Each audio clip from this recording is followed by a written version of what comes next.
అది ఒంటరిగా ఇండును, అది చచ్చిన విస్తారంగా ఫలించు. హల్లెలూయా హల్లెలూయా.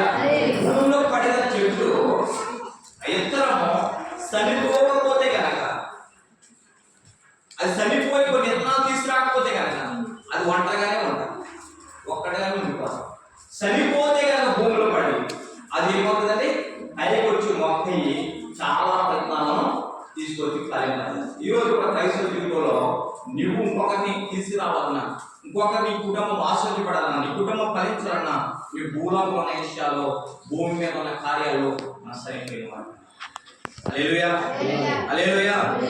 అంతేకాదు వాక్యం చెప్తుంది యోహాను సువార్తలో, నేను నిజమైన ద్రాక్షవల్లి, నాలో ఉన్నవాడు మాత్రమే ఫలిస్తాడు, నా పేరుగా ఉంది మీరు ఏమి చేయలేదు. చూడండి వాక్యం చెప్తుంది, నాలో ఫలింపని ప్రతి తీగను, 2వ వచనంలో, ఆయన తీసి ఫలించి ప్రతి తీగను మరి ఎక్కువగా ఫలించుకోవాలని దానిలో పనికిరాని తీగలను పనికిరాని తీగలను ఏం చేస్తారు రైతు, ఎందుకంటే ఫలించడానికి ఫలించడానికి దేవుడు.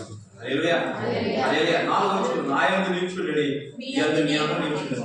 తీగ ద్రాక్షలో నిలిచుంటేనే కానీ తనంతట తను ఎలాగో ఫలించదో అలాగే నా యందు నిలిచుంటేనే కానీ నేను ఫలించదు.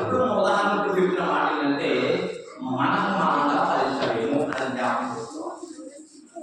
ఏంటంటే మనకు మనంగా ఫలించలేము, మనకు మనంగా అభివృద్ధి పొందలేము, మనకు మనంగా విస్తరించబడలేము. ఎవరు చేయాలి? ఎవరైతే చేస్తారో ఆయన దగ్గర మనం నిలబడాలి, ఆయన చేసుకోవాలి.